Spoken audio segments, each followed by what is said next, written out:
आप देख रहे हैं के न्यूज, खबरों का सारथी। नमस्कार, उत्तराखंड की खबरों में आपका स्वागत है। मैं हूं मनोज मानस। खबरों का रुख करेंगे उससे पहले देख लेते इस वक्त की अहम सुर्खियां। रुद्रप्रयाग में बड़ा हादसा, केदारनाथ से लौट रहा हेलीकॉप्टर के साथ की मौत, सीएम धामी ने जताया दुख।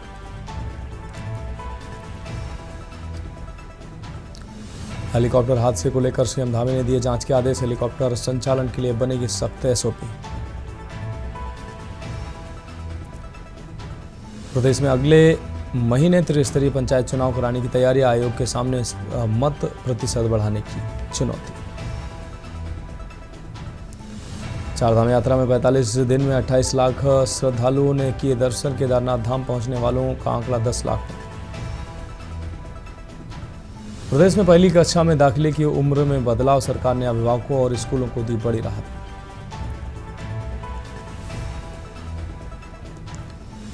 और उत्तराखंड ऑपरेशन लगाम से हुड़दंग करने वालों पर नकेल। एक सप्ताह में 327 गिरफ्तारियां। आप देख रहे हैं के न्यूज, खबरों का सारथी। और अब खबरें विस्तार से। हरिद्वार से अहम खबर है, जहां हर की पैड़ी के पास सड़क पर गिरा है पेड़ की चपेट में आने से बाल बाल बचे हैं राहगीर। बारिश और हवाओं के कारण बीच से टूटा है पेड़ गिरते वक्त सड़क से गुजर रहे थे कई श्रद्धालु। किसी के ऊपर हालांकि पेड़ नहीं गिरा, नहीं तो बड़ा हादसा हो सकता था। हर वक्त श्रद्धालुओं से भरी रहती है ये सड़क। फायर ब्रिगेड की टीम ने पेड़ को काट कर हटाया।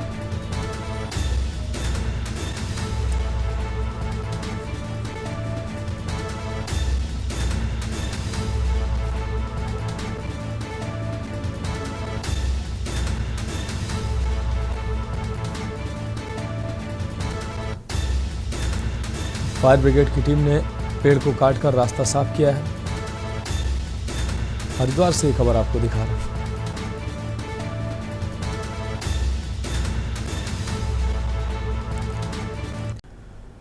और रुक करेंगे अगली अहम रिपोर्ट का। अहमदाबाद में एयर इंडिया का विमान क्रैश होने के चंद दिनों बाद ही आज रविवार को उत्तराखंड के गौरीकुंड में हेलीकॉप्टर क्रैश होने से 7 लोगों की जान चली गई है। आपको बता दें, इसमें सामने आया है कि अचानक हेलीकॉप्टर का संपर्क कंट्रोल रूम से टूट गया और बाद में स्थानीय लोगों ने क्रैश साइट को रिपोर्ट किया।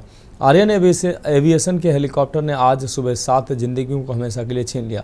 हादसा सिर्फ एक तकनीकी चूक नहीं बल्कि एक व्यवस्थागत लापरवाही का नतीजा भी बताया जा रहा है, जिसने सिस्टम और सरकार दोनों को कटघरे में खड़ा कर दिया। बीते दिनों अहमदाबाद में भी विमान क्रैश की शुरुआती और वजह तकनीकी गड़बड़ी बताई जा रही थी, जिनमें 270 जिंदगियों को एक झटके में खत्म कर दिया।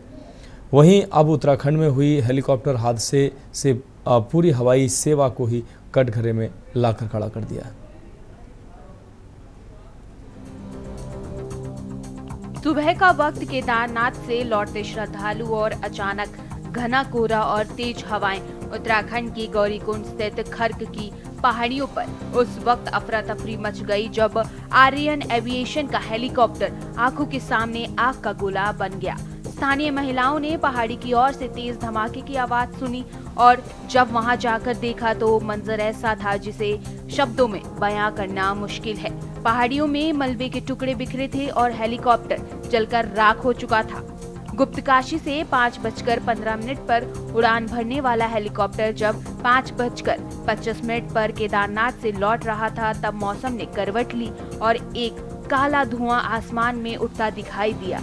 इस हेलीकॉप्टर में कुल 7 लोग सवार थे, जिनमें 39 वर्षीय कैप्टन राजबीर सिंह चौहान, बीकेटीसी प्रतिनिधि विक्रम रावत, उत्तर प्रदेश के 66 वर्षीय विनोद देवी साल की दृष्टि सिंह, गुजरात निवासी राजकुमार सुरेश जायसवाल, उनकी पत्नी श्रद्धा और महाराष्ट्र की 2 साल की बच्ची काशी शामिल थी। 7 की मौके पर ही मौत हो गई। बहुत दुखद घटना है।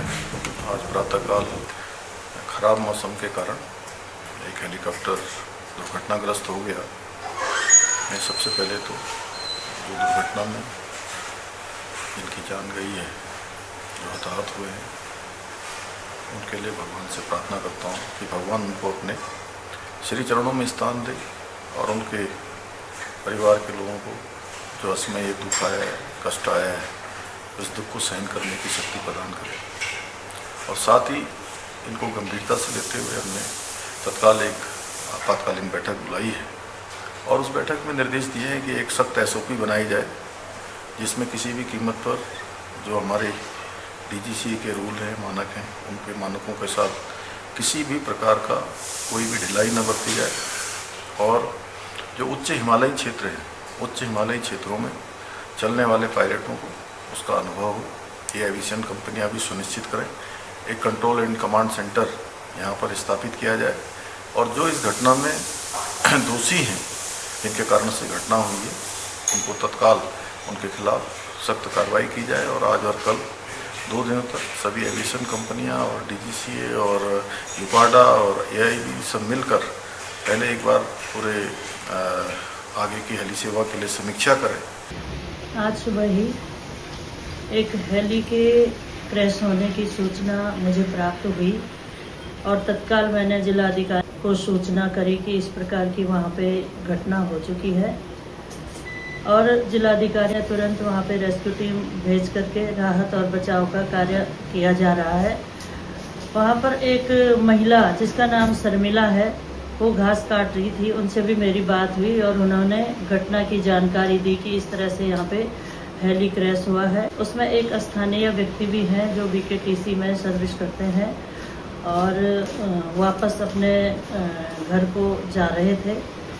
तो अभी राहत और बचाव कार्य के लिए राहत टीम वहां पहुंच गई है। हादसे की सूचना मिलते ही SDRF, NDRF और DDRF की टीमों को मौके पर रवाना किया गया। घटनास्थल खतरनाक और बेहद दुर्गम इलाका था, जहां पहुंचना आसान नहीं था, मगर सभी टीमों ने समन्वय और तेजी दिखाते हुए घने जंगल में पहुंचकर रेस्क्यू ऑपरेशन शुरू कर दिया। पहाड़ी पर फैले मलबे और जली हुई लाशों को समेटकर बड़ी सावधानी से नीचे लाया गया। हर शव के साथ एक परिवार की उम्मीद और आस्था भी टूट चुकी थी।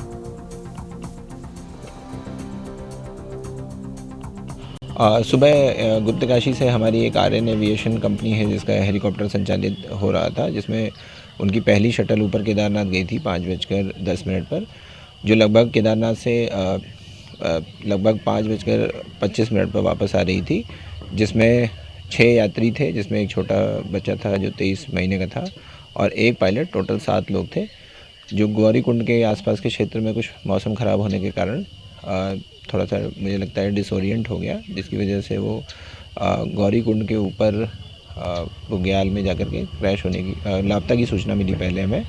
फिर उसके बाद सर्च रेस्क्यू ऑपरेशन किया गया और लोकल लोगों की मदद ली गई, जिसमें पता चला कि वहाँ पर हेलीकॉप्टर क्रैश हो गया। हादसे में जान गंवाने वाली 19 वर्षीय तृष्टि सिंह के दादा ने हेलीकॉप्टर कंपनी पर सीधा आरोप लगाया है। उनका गुस्सा जायज है। वो सवाल पूछ रहे हैं कि जब मौसम इतना खराब था तो उड़ान की अनुमति किसने दी? क्या यात्रियों की जान से बड़ा कुछ और है? परिजनों का कहना है कि कंपनी ने मुनाफे की अंधी दौड़ में नियमों की बलि चढ़ा दी और इसके लिए उन्हें कटघरे में खड़ा किया जाना चाहिए। मेरी पोती की मौत की जवाबदेही कौन लेगा?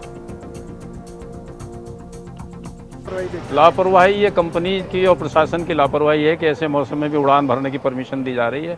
लोगों के अपने लालच में लोगों के जीवन से खिलवाड़ किया जा रहा है।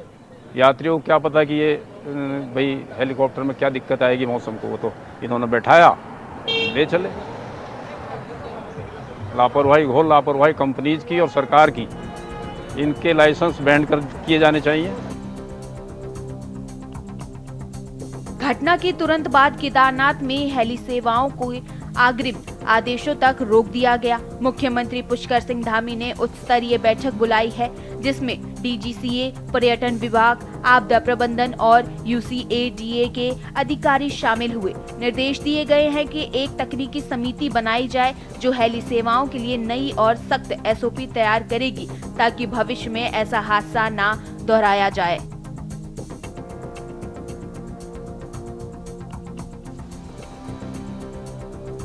इधर इस हादसे पर सियासत भी गर्मा गई है। कांग्रेस ने सरकार को सीधा जिम्मेदार ठहराया है। पार्टी प्रवक्ता गरिमा दसौनी और वरिष्ठ नेता सूर्यकांत दसमाना ने कहा कि ये 5वीं बड़ी हेलीकॉप्टर दुर्घटना है, लेकिन सरकार अभी तक एक भी ठोस नीति नहीं बना पाई है। उन्होंने कहा कि हेली कंपनियों को बेलगाम छोड़ दिया गया है और ये कंपनियां सिर्फ पैसा कमाने की होड़ में नियमों को दरकिनार कर यात्रियों की जान को दांव पर लगा रही है। हतप्रभ करने वाली बात है, चौंकाने वाली बात है कि आखिर राज्य सरकार चारधाम यात्रा को लेकर इतनी उदासीन क्यों है, क्यों इतनी कोताही और हिला हवाली इस पूरी चारधाम यात्रा में देखने को मिल रही है। पिछले वर्ष भी ऐसा ही कुछ मंजर देखने को मिला, न मौत के आंकड़े बाहर आ पाए, न मलबे के आने के आंकड़े बाहर आ पाए। अतिवृष्टि, ओलावृष्टि, बादल फटने की घटनाएं बहुतायत में होती रही, लेकिन सरकार सुप्त अवस्था में सोई रही और उससे भी उसने सबक नहीं लिए। इस बार तो 5 हेली दुर्घटनाएं हो चुकी हैं मात्र 46 दिन की यात्रा में, और 46 दिन की यात्रा में 118 जो श्रद्धालु हैं वो उनकी मौत की खबरें आ रही हैं। पिछले 1 महीने में ये 5वां बड़ा हेलीकॉप्टर हादसा है और सरकार के कान पर जू तक नहीं रेंग रही है। हर बार हादसे के बाद जांच, समीक्षा और बैठकों की खानापूर्ति होती है। हाल ही में अहमदाबाद में हुए विमान हादसे की आज अभी ठंडी भी नहीं पड़ी थी कि उत्तराखंड में एक और हेलीकॉप्टर हादसे ने पूरी हवाई सेवा को ही सवालों के घेरे में ला दिया है। सवाल यह है कि हवाई सफर अब जानलेवा हो चुका है। जमीन से आसमान का पंखों से सफर कितना महफूज है, ये सवालों के घेरे में है। हवा में उड़कर जाने का ख्वाब और जल्दी पहुंचने की कीमत का जिंदगी से ज्यादा है। अगर नहीं तो फिर ये हादसे क्यों? Uttarakhand desk report.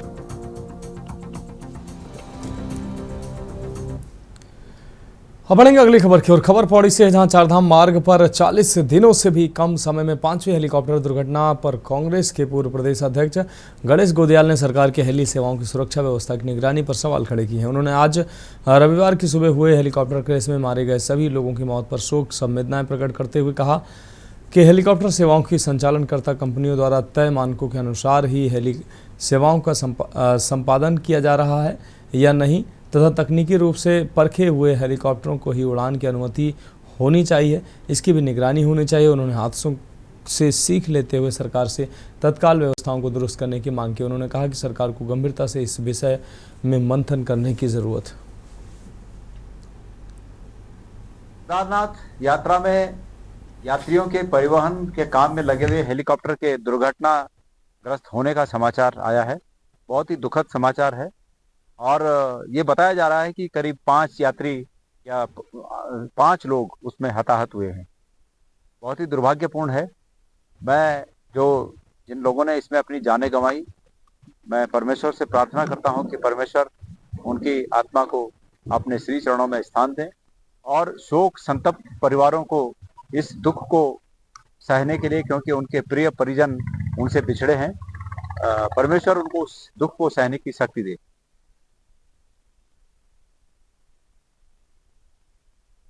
बढ़ेंगे अगली खबर की। उत्तराखंड में त्रिस्तरीय पंचायत चुनाव में आरक्षण रोस्टर 2 दिन पूर्व जारी कर दिया गया था। वहीं आज सीटों के आरक्षण को लेकर शिकायत दर्ज करने का समय 5 बजे तय कर दिया गया था, जिसके चलते कालाढूंगी विधानसभा के ब्लॉक कोटाबाग में भी कई ग्राम सभाओं की आपत्तियां दर्ज की गईं। आपको बता दें कि ग्रामीणों ने आरोप लगाया कि आरक्षण का जो मानक बनाया गया था उसके अनुरूप आरक्षण रोस्टर लागू नहीं किया गया और कई ग्राम सभाओं में तो पिछले वर्ष की भांति वर्तमान में भी वही आरक्षण रोस्टर लागू किया गया है। इससे साफ प्रतीत होता है कि आरक्षण रोस्टर लागू करने की अनदेखी की गई है। आरक्षण नीति लागू हुई है और ये इसमें लोग संतुष्ट नहीं है, जिससे कि मतलब ग्राम पंचायतों में इसमें आक्रोश व्याप्त है, क्योंकि सभी लोगों ने आशाएं लगाई थी कि आरक्षण नीति सही ढंग से लागू हो, लेकिन इसको बार बार आरक्षण नीति में जो ये रिपीट करा जा रहा है उसमें लोगों में रोष व्याप्त है और इसलिए आज कोटाबाग ब्लॉक में आपत्तियां लगाई गई। पत्रकार महोदय, मेरे विकासखंड कोटाबाग में कल और आज 14 और 15 को 2 दिन का सरकार द्वारा समय निर्धारित किया गया था आपत्ति प्राप्त करने का, जिसमें हमारे पास 14 तारीख को 10 आपत्ति प्राप्त हुई थी और इनको 14 और 15 दोनों मिला के अभी तक आज का समय लगभग 3 बजे का जो है हमारे पास प्रधान पद हेतु 19 आपत्तियाँ, क्षेत्र पंचायत के सदस्य पद हेतु 13 आपत्तियाँ, जिला पंचायत सदस्य पद हेतु 6 आपत्तियाँ और क्षेत्र पंचायत प्रमुख के पद हेतु 2 आपत्तियाँ प्राप्त हुई हैं। कुल इस प्रकार 40 आपत्तियाँ अभी तक हमको प्राप्त हो चुकी हैं। आज शाम को 5 बजे अंतिम करके हमको कंपाइल करके जिला लेवल पर पहुँचानी है। कल और परसों को जो है इनकी सुनवाई होनी है।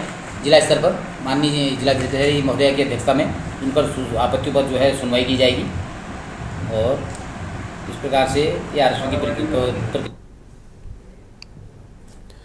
फिलहाल खबरों में वक्त एक ब्रेक का, जल्द हाजिर होंगे। आप देख रहे हैं के न्यूज खबरों का सादा। उत्तराखंड की खबरों में एक बार फिर से आपका स्वागत है। रुक करेंगे अगली खबर का। चक्राता से कांग्रेस विधायक और पूर्व कैबिनेट मंत्री प्रीतम सिंह आज विकासनगर में पत्रकारों से मुखातिब हुए। उन्होंने प्रदेश के बेरोजगारी, अवैध खनन, कानून व्यवस्था और पंचायत चुनाव जैसे विभिन्न मुद्दों पर पत्रकारों से वार्ता की। साथ ही त्यूणी थाना क्षेत्र में फौजी से पुलिस कर्मियों द्वारा की गई मारपीट मामले में कार्रवाई की मांग की। दरअसल बीती 12 जून की रात्रि में एक फौजी दीपक थापा त्यूणी थाने में तैनात पुलिसकर्मियों द्वारा उसकी पिटाई की गई थी, जिसको चक्राता विधायक प्रीतम सिंह ने अराजकता बताते हुए सोशल मीडिया पर तीखा विरोध जताते हुए मुख्यमंत्री पुष्कर सिंह धामी और पुलिस के आला अधिकारियों से मामले में कार्रवाई की मांग की थी, जिसको लेकर आज प्रीतम सिंह ने कहा कि त्यूणी थाना पुलिस का ये अमानवीय व्यवहार बिल्कुल भी बर्दाश्त करने लायक नहीं है, क्योंकि छुट्टी पर घर आए एक फौजी से इस कदर मारपीट और उसे धमकाना किसी भी तरह से जायज़ नहीं है।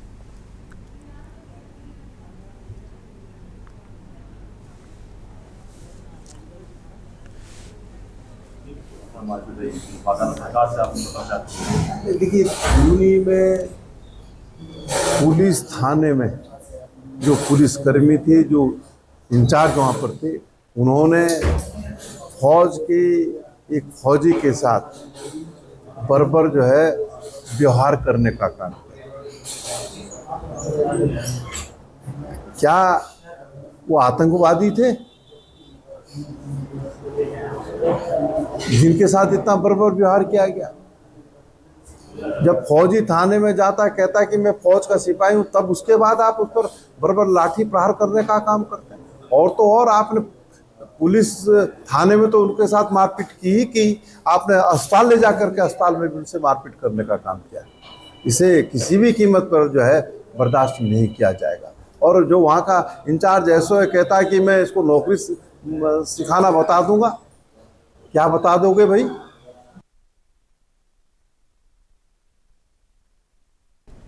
नीम करोली बाबा के कैची धाम के स्थापना दिवस के अवसर पर आज भव्य मेले का आयोजन किया गया, जिसमें दूर दूर से हजारों की संख्या में श्रद्धालु बाबा के दर्शन के लिए पहुंचे।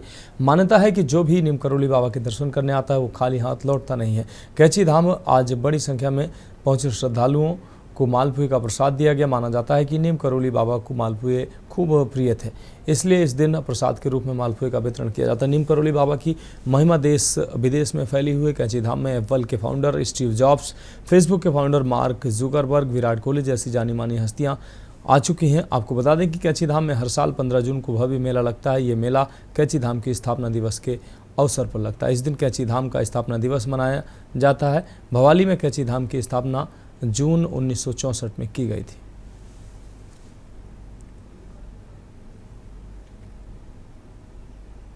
तो सब पे है और आस्था गुरु में बहुत बढ़ती जा रही है बाबा जी के आशीर्वाद। और इस बार की व्यवस्था काफी प्रशासन ने बहुत अच्छी व्यवस्था करी है। जो पहले की जो व्यवस्था थी उससे इस बार की व्यवस्था काफी सुधार करी है कि देखिए रोड पे कहीं जाम नहीं है, लाइन लगी हुई है, आदमी आराम से आ रहा है, दर्शन कर रहा है और जितना भी ट्रैफिक है शगल सेवा के माध्यम से आ रहा है। महाराज जी पे तो बहुत आस्था है। अभी 1 महीना पहले मेरे हस्बैंड एकदम सीरियस बीमार हो गए थे, सिलीगुड़ी में एडमिट थे, तो ओपन सर्जरी करना बोले थे। तो फिर बाबा को बोले, यहाँ पे प्रदीप जी को फोन करके बोले महाराज जी को विनती कर लीजिए।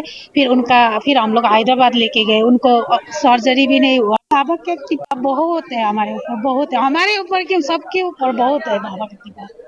बहुत अच्छा, इतना व्यवस्था इतना अच्छा कर रहा है यहाँ बाप ने, ये सब बाबा की कृपा है। बाबा इतने यहाँ जहाँ तक कहीं भी जागृत हो रहा है बाबा, यही लगता है हमको। क्या मैं अब के ये 3 बार आ चुकी हूँ 1 साल में। आज मेरा जन्मदिन है इसलिए मैं आई हूँ। आज बाबा का स्थापना दिवस, मेरा जन्मदिन, इसलिए मैं बाबा के दर्शन करने लिए आई थी। क्या का जो आज 15 जून का रहता है वो हर साल बड़ी संख्या में लोग यहाँ आते हैं और व्यवस्थित तरीके से यात्रा चले उसके लिए जो आवश्यक संसाधन है, चाहे वो शटल सेवाएं हैं, पार्किंग की व्यवस्था है, मेडिकल टीम है, एम्बुलेंस है, डॉक्टर्स का स्पेशलिस्ट का अरेंजमेंट है, फोर्स का डिप्लॉयमेंट है, ये सारी व्यवस्थाएं करी गई हैं। जो असेंशियल सर्विसेज हैं, बिजली, पानी, स्वास्थ्य, वो सारी चीज़ें यहाँ पर अभी व्यवस्थित तरीके से चल रही हैं। लोग बड़ी संख्या में दर्शन करने के लिए आ रहे हैं और बड़े व्यवस्थित तरीके से लाइन में लगकर लोग। बढ़ेंगे अगली खबर की ओर। कालाढूंगी में नीम करोली बाबा के कैंची धाम में स्थापना दिवस के अवसर पर जगह जगह पर पांडाल लगाकर भंडारे का आयोजन, प्रसाद वितरण व शरबत वितरण किया गया। वहीं कालाढूंगी के प्रसिद्ध हनुमान मंदिर में भी महिलाओं ने स्थापना दिवस के अवसर पर भजन कीर्तन किए। इन आयोजनों में स्थानीय जनता व व्यापारियों ने बढ़ चढ़कर अपना योगदान दिया है। बाबा नीम करोली के भक्तों ने पांडालों में भारी संख्या में पहुंचकर प्रसाद ग्रहण किया। और कालाढूंगी में नीम करोली बाबा के कैंची धाम स्थापना दिवस पर हमेशा इस तरह के कार्यक्रमों का आयोजन प्रतिवर्ष किया जाता है।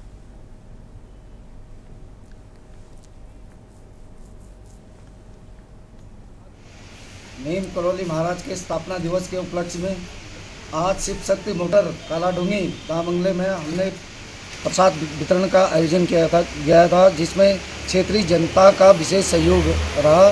साथ ही बाबा से प्रार्थना करते हैं कि हमारे क्षेत्र एवं देश को खुशहाल रखे, सभी पर अपनी कृपा बनाए रखें।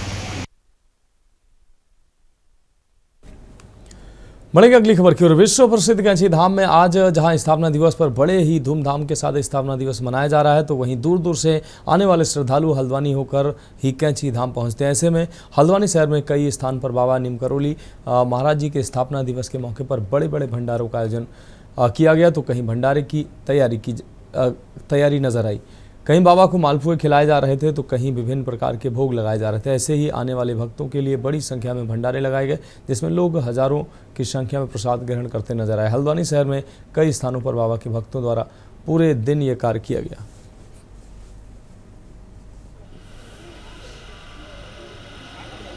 बैंक के संस्थापक तरुण सक्सेना जी द्वारा प्रत्येक वर्ष बाबा नीम करोली कैंची धाम के अवसर पर ये भंडारा आयोजित किया जा रहा है। और जैसा कि हम देख रहे हैं कि कैंची धाम में बहुत भीड़ हो रही है वहाँ पे। मैं खुद इस साल वहाँ नहीं जा पाया था, लेकिन उनका फ़ोन आया, तो ये बाबा का आशीर्वाद है कि जो मुझे प्रसाद वहाँ मिलता वो मुझे यहाँ पे उनके स्थान पर जो यहाँ पे प्राप्त हो रहा है, ये मेरे लिए बहुत सौभाग्य की बात है। और प्रसाद होता है, बाबा का प्रसाद मुझे यहीं हल्द्वानी में मिला, इसके लिए रवि रोटी बैंक का बहुत बहुत धन्यवाद। और यहाँ बहुत ज़्यादा भीड़ है, आप देखिए सब जगह से लोग आ रहे हैं और यहाँ बाबा का प्रसाद ग्रहण कर रहे हैं। सिर्फ उनके एक फेसबुक पोस्ट पर और एक इस पर सारी भीड़ यहाँ पे उमड़ रही है। बाबा नीम करोली की आप सभी भक्तों को नीम करोली बाबा का आशीर्वाद बना रहे। जैसा कि आपने पूछा ना, जो हमारा भंडारा चल रहा है वो कैसा चल रहा है, देखिए बाबा की कृपा है। बाबा की कृपा होगी तो सारी चीज़ें बेहतर होंगी। जहाँ बाबा की कृपा है वहाँ कोई भी चीज़ ऐसी नहीं रहती वो अधूरी रहे। बाबा की कृपा है। देखिए ना, आज इतना बड़ा हम लोगों ने विशाल भंडारा हमारा चल रहा है, शरबत का प्रोग्राम है और भोजन प्रसाद का प्रोग्राम है। सारी बाबा की मेहरबानी है, हम सभी लोग उसी के आशीर्वाद से ये सब कर रहे हैं, उन्हीं का आशीर्वाद है। बहुत ज़्यादा भीड़ रहती है। वैसे यहाँ आज नीम करोली महाराज का भंडारा है, लेकिन यहाँ जो स्टार्टिंग जो रवि रोटी बैंक के द्वारा हुई है 2018 से शुरुआत हुई है। पहले यहाँ दिन में रात में खाना वितरण होता था, अब यहाँ दिन में रात में दोनों समय होता है और यहाँ भीड़ तो रोज़ ही रहती है।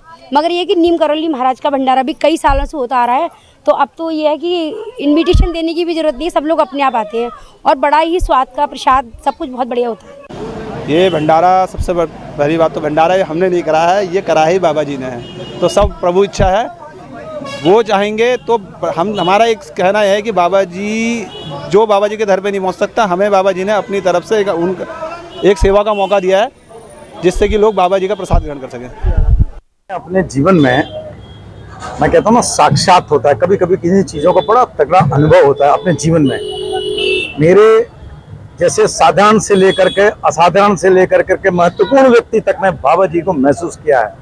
और उनके अवसान के, उनके शरीर छोड़ने के 50-52 साल भी वही एहसास, उनके मंदिर में जाएंगे तो वो पॉजिटिव एनर्जी विश्व में कहीं पर भी मैं ये मानता हूँ, ये भारत, ये हमारी देवभूमि जैसा ये एहसास, उनके साथ रहने का एहसास कभी कोई नहीं पा सकता। सच्चे दिल से अगर भगवान उनके चरणों में, एक इंसान उनके चरणों में अगर अपना सर लगाए तो आपको जरूर अनुभव होता है कि कोई ना कोई पॉजिटिव एनर्जी आपके अंदर भर रही है, आपको प्रेरणा दे रही है, जाओ समाज के लिए कुछ कर करके आओ। तो मुझे समाज के साथ साथ व्यक्तिगत जीवन में उनका बहुत तगड़ा अनुभव, उनका आशीर्वाद मेरे ऊपर बना रही है, मेरी कारण सबके ऊपर बना रहे, सबके काम बने। तो फिलहाल उत्तराखंड की खबरों में अभी के लिए मेरे साथ इतना ही, मुझे दीजिए इजाजत।